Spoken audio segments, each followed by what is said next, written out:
Swinging a high drive into center field. Hits at the wall. It is gone! Casas does it again.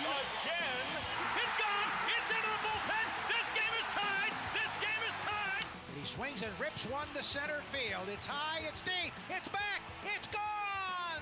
Sale winds, he fires. Swing and a miss, strike three, it's over! The Red Sox have won the World Championship! Welcome back to Play Tessie. It's episode 58. And if you're listening on draft day, it's opening day. It's March 28th. Oh, 58. Jonathan Papelbon, friend of the program. It's his episode. He just joined Foul Territory. That was really cool. He's going to be freaking awesome for them. Dude's built for this. Ooh, no. First 5 minutes. Not doing it. Dude's built for this ish.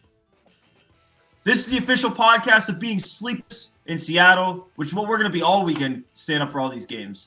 We're all staying up. Mm-hmm. Right? Yeah. Oh, yeah. Yeah. Dude. Yeah. My brain wouldn't even let me go to sleep if I wanted to. So I'd have too much FOMO. I'd like wake up in the middle of the night to be like, what happened? Oh, I wouldn't even get sleep. I'd be like, oh, like I'd check my phone and see what happened. Yeah. Same. Psychopathic stuff. But yeah, official podcast being sleepless in Seattle, also known as the official Red Sox podcast of WEI. Before we get going, this is a series preview episode, but before we get going on that, make sure to hit that subscribe button wherever you're listening, Apple, Spotify, Odyssey app. Hit that subscribe button, rate us 5 stars, leave a comment, let us know what you think of our predictions. Follow us on the socials, at PlayTesting on both Twitter and Instagram. We also are on YouTube, so hit that thumbs up button there. And yeah, leave a comment there too. Here with Sammy and Pat, Coop's behind the scenes here, but we've got a season preview here for the first Red Sox series of the season. And it's been just 24 hours. But Sammy, say something. I'll show the people how far your voice has come in just a day. Oh, it is back. I'm like 95% back in the normal voice category. So happy to, dude, I was, by the end of our episode 57, my throat was killing me. It felt like someone punched me in the throat. Like I had a bruise just from talking. So I got a good night's sleep, had some more tea, and I can talk again. So just a brief hiatus from being able to speak. And unfortunately for the listeners, my voice is back. And Pat's over here, clean shaven. Dude's head looks round. Like, Pat, your head gets round when you shave. Thanks. Yeah, looking good, buddy. That's oh god, yeah. No, so we're gonna preview this Mariners series. The way I feel like it's gonna work most of the episodes, because I like 2/3 of our podcasts during the season are gonna be after series end. So it's like obviously we'll recap the series and talk about what's going on, and then we'll preview the next series. This episode, there's no series to recap, so we're just gonna be previewing the next series. And yeah, shoot me, I'm excited, man. It's opening day. Like I get it. No one is expecting the team to be very good this year. Like who knows? Who knows when the meaningless games may or may not start? But I really don't care. Like I listen to so much Red Sox content, and so much of it is like negative already. And at this point, and it's like there's no, like, you could be realistic. Like I predicted this team's gonna win 78 games, but like I'm still excited as all hell for opening day, because you just never know. The 2 seasons I counted the Red Sox out from the jump, and I've said this before, but there's only been 2 times where I counted them out from the jump, and it was 2013 and 2021. You truly never know. And we've talked about it on this show over and over again, the ceilings of these guys. Like this team does have a playoff ceiling.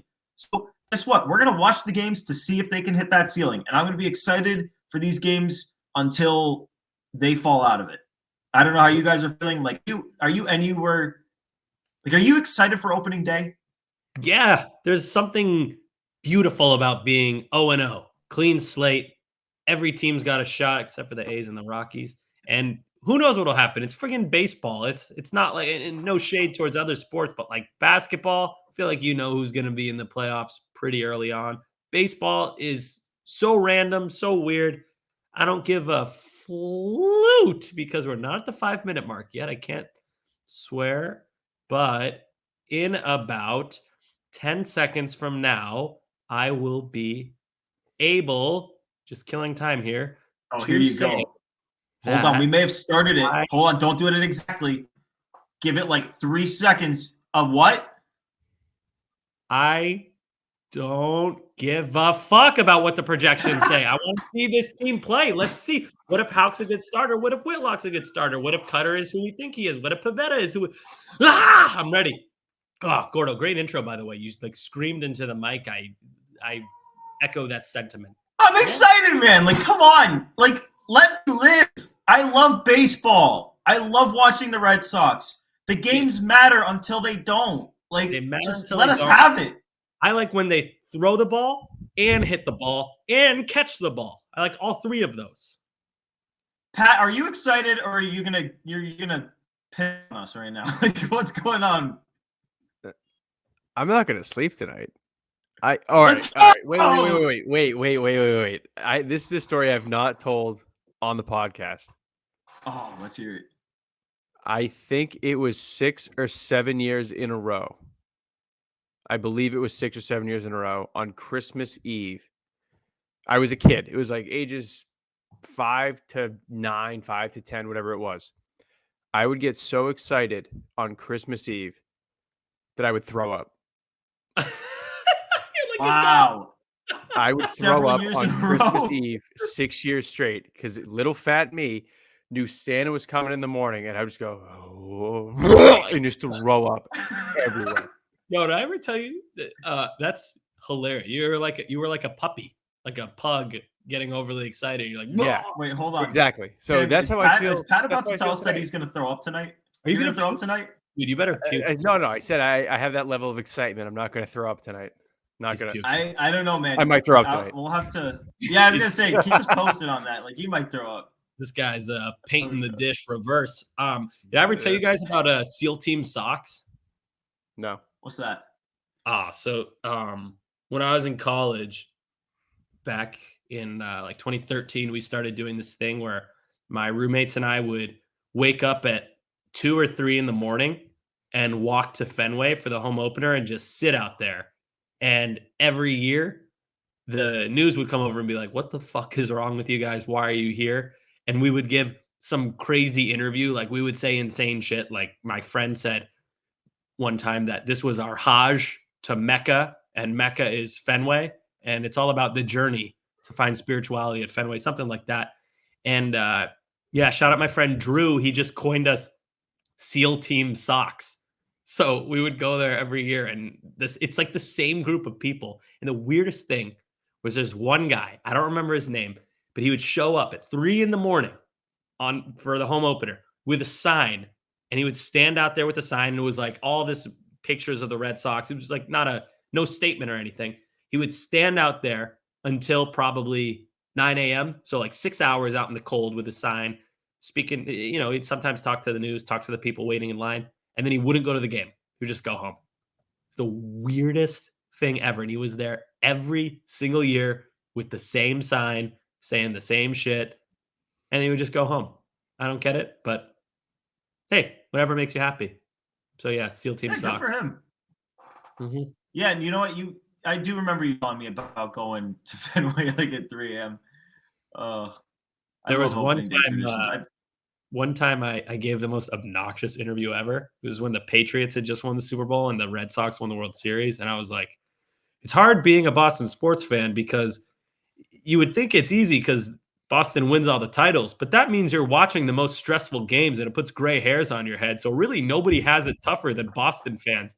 And the comments were like, fuck this guy. This guy's an asshole. Boston fans are the worst. And I loved it. It was exactly what I wanted. And it's true. I mean, if you're in the Super Bowl, you know how stressful that is to watch? The World Series.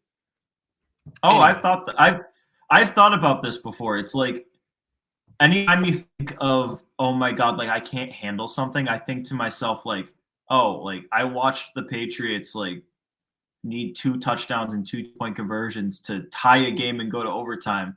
Like I've watched the Red Sox play the wild card game against the Yankees. Like I can handle any of this shit because they've put us through the ringer, and it's because they put us in good positions. Yeah, but it's hard. It's not easy being a Boston fan. No, certainly not. Sorry. But let's get into this preview here. We'll do the pitching matchups first. So game 1, Thursday, it's a 10-10 start. You got Brian Bayo versus Luis Castillo. Bayo had a 4.24 ERA last year, had a 3.93 in the spring. Castillo had a 3.34 last year, a 2.95 in the spring. Game 2, 9:40 first pitch. Nick Pivetta versus George Kirby, who I love George Kirby. But Nick Pivetta, 4.04 ERA, 5 in the spring. George Kirby, 3.35 ERA last year. He had a 5.52 this spring. Game 3, another 9:40 first pitch on the Saturday. Cutter Crawford versus Logan Gilbert, yet another stud. Cutter Crawford, 4.04 ERA last year, 3.72 this spring.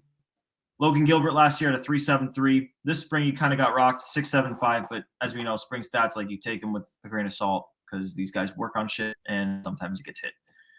Last game, 4:10 start on Sunday. Garrett Whitlock versus Bryce Miller. Had a great rookie season last year for them. Whitlock had a 5.5 ERA last year, but this year has, we talked about it yesterday, like an all-improved repertoire, and we're going to see how that all looks in the regular season. He had a 2.49 ERA this spring. Bryce Miller last year had a 4.32 ERA in his big league debut, had a 3.75 ERA this spring. So keep those in mind. We'll predict the series at the end here, but let's get into we'll get into some storylines. Yeah, those pitching matchups are tough. That's what it's going to be. The Mariners have